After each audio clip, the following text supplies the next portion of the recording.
Let's start with something the super season just wouldn't be the same without. Our squad of brand new superheroes. Front and center this time, the Supernova team. But the one you really need to keep an eye on? Morgan Myst. And yeah, that's exactly why she's the tier 100 skin this season. See, when the Death Star exploded and that massive energy wave hit the island, Morgan was on the same battle bus that ended up blasting its passengers with powers. Each one got something different. Hailey unlocked some kind of storm-fueled monster inside her. Synthwave synced with sound waves. Basically, Fortnite's own Lucio from Overwatch. Killswitch gained near-perfect aim by slowing down time. Light Rider figured out how to literally surf on glowing zero-point cubes like it's nothing. But Morgan, she unlocked something way beyond all that. Her powers were so strong they nearly killed her. No joke, early in the season, we saw a strange silhouette trapped between two realities. Like, half in our world, half in a twisted void straight out of Stranger Things. Turns out, that shadowy figure, that was Morgan Myst, stuck between dimensions because her powers were too unstable to fully contain. And saving her wasn't easy. Loopers had to sync energy across different zones on the island to bring her back. One wrong step, she'd be lost to the dark realm forever. That's how close it got. Morgan didn't just survive, she came back stronger. Strong enough that the Academy chose her to lead the new generation of heroes. You can see it in the key art. She's front and center, taking charge. No hesitation. Or, at least, that's how it looks. Because deep down, Morgan's still scared she's not enough. She doubts herself, constantly. But here's the twist. Hope believes in her. And if there's one thing we know about Hope, she doesn't say that lightly. She can literally see the future. So when Hope tells Morgan she's the one, it's not just motivation, it's a vision. A vision where Morgan leads the squad to take down Dago, maybe even defeats him herself. Even Jonesy backed her up. And when that guy's on your side, you're probably doing something right. But Morgan's still not convinced. Even with Hope and Jones backing her, that self-doubt keeps creeping in. She's carrying all that power and all that pressure, and deep down, she's scared she's gonna mess it up. It's not that she doesn't want to lead, it's that she's afraid she's not enough. But maybe that's exactly what makes her the one for the job. She's not pretending to be perfect. She's not chasing some superhero ego trip. She's just trying to hold it all together and still show up anyway.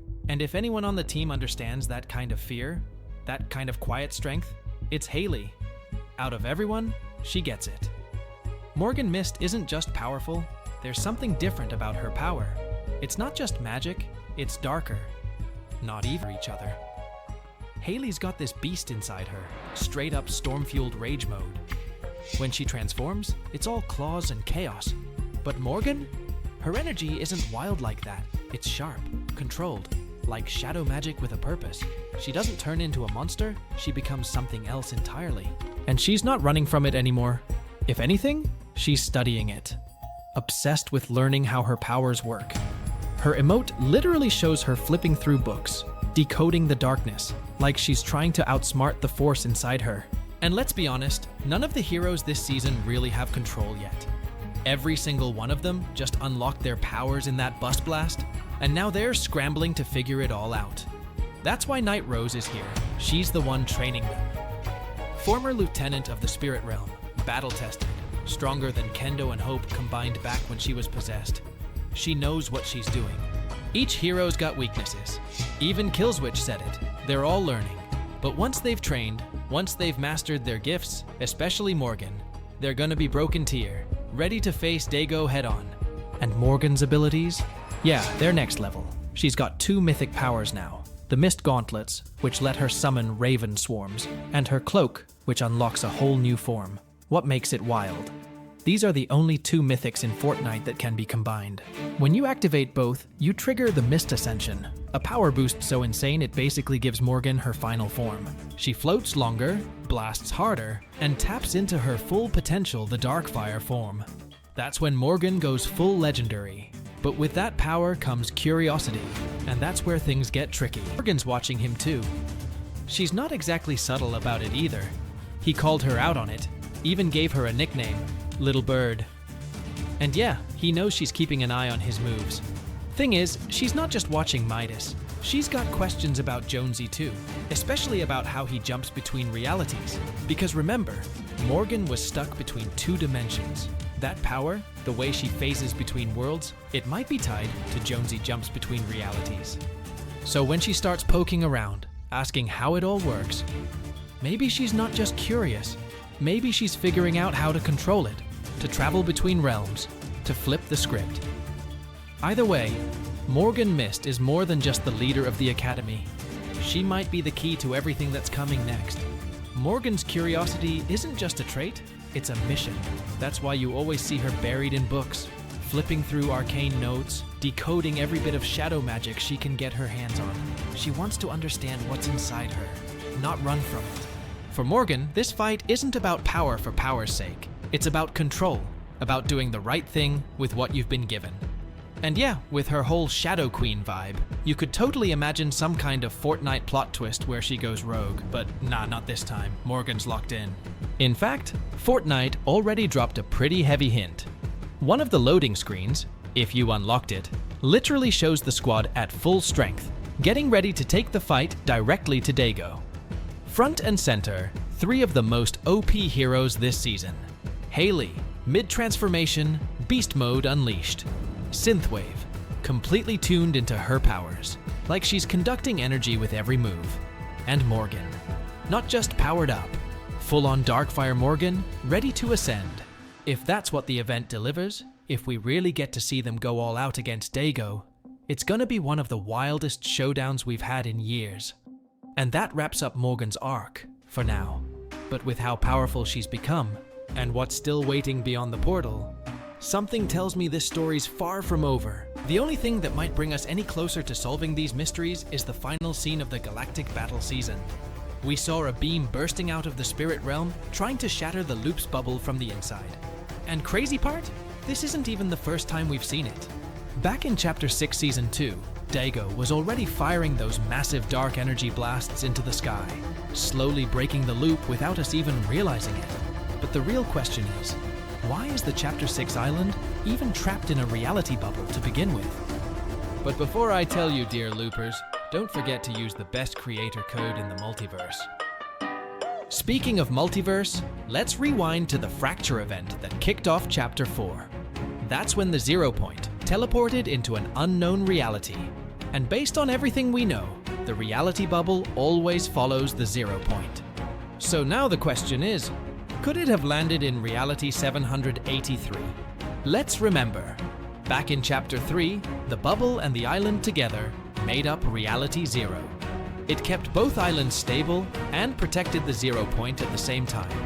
So now that we've got both an island and a loop on Oninoshima, there's a solid chance the 0 Point is here too. Maybe that's why the Zero Shard showed up, like it's returning to its source. You know what they say? Everything goes back to where it came from. And maybe, just maybe, the 0 Point is slowly rebuilding itself from all the scattered pieces. And here's where it gets wild. Oninoshima? Yeah, it existed long before the Big Bang. My theory: when the Zero Shard arrived here, it created the reality bubble around the island as a defense mechanism. And it happened the moment it got dragged into the spirit realm. That actually makes a ton of sense. The shard was totally defenseless after the demons captured it, so to avoid attention, it itself trying to weaken it. Why? To help the Empire breach the defenses of Oninoshima faster. And it gets even deeper. Dago might have predicted that fragments of the Death Star would crash into the portal and unleash the demon domain. I'm basing this on Chapter 2 Season 8, where we learned the spirit realm can literally see the future. Bottom line, Chapter 6 Island protective dome over the island isn't a loop bubble at all. Just the natural atmosphere of Reality 783. Personally, I'm not buying that. We've got confirmation from Chapter 4. That island wasn't inside a bubble. And the reason was simple. The 0 Point was incredibly weak. Panels Jonesy used to summon the greatest hunters from across all realities? Well, who knows what purpose they'll serve in Chapter 6. Meanwhile, the Spirit Realm portal explosion didn't just shake the island. It unleashed a massive energy pulse. This blast didn't just grant everyone on the island superpowers. It also brought the demon's domain, led by none other than the mask maker, Dago, right into the world of Fortnite. And now, He's slowly draining the island's energy. Deep beneath Dago's main temple lies a colossal Season 3 ends. A gate that could bring the dark presence itself into Oninoshima. Oh, and there's more. That same portal under the demon domain? It whispers the exact same ancient word we heard from the War Era masks and it's actually confirmed by NPCs. The dark presence is pulling the strings, forcing him to drain the island dry. And here's the... Dago snaps back, just for a second, and he begs Kendo and Jade to free him, but at the same time telling that they can't stop the darkness, none of us can. Chills, right? But wait, it gets even darker. Night Rose just dropped some brutal lore fuel. She was once possessed too, just like Dago, and she describes the dark presence as a creature born of malice and ambition. Malice, the desire to cause pain and suffering. Ambition, the hunger for control, no matter the cost. Let's pause on Rose for a second. She used to serve as a lieutenant of the spirit realm during the era of Shogun X. But now, Dago's taken command, and her old role as lieutenant of the demon army, it's been filled by Core. We don't know much about Core, except for one thing. She's sworn to the darkness. Back in Chapter 2, Season 8, she was a hired assassin with mysterious ties to the Imagined Order. But now, she's something else entirely. What happened to her inside the spirit realm? What did she face? We don't know yet, but hopefully we'll get answers soon. What we do know is a new squad of heroes is rising to face Core and the demon threat. They're called Supernova. So where did these superpowered newcomers even come from? Well, based on the new season trailer, it looks like Superman himself saved them. And now the entire crew is settled at the Supernova Academy, funded by none other than Midas. But the trailer hinted hero school. Each of them has their own room, their own office. To help control their powers, the heroes needed a coach. And surprisingly, that role went to Night Rose, who, according to Hope, is seriously putting them through the ringer. But here's the catch. Who's the leader of this whole team? Every squad needs one, right? But Supernova? No captain. And honestly, that's Supernova's official leader. That's all we know for now. But with how important Supernova is to the story, it's hard to believe they'll just vanish after Season 3. Plus, we've still got some wild mysteries to solve, like the shadowy figures stalking Morgan's story, and how it connects all our realities. I've got it ready popping up in Odyssey. And now, there's a whole new expedition mode that's literally let us progress the Battle Royale story from inside LEGO Fortnite. And how do we know these modes are connected? Easy. Same spires, same bosses, and both seasons dropped on the same day. Even wilder, they both end on the exact same day too.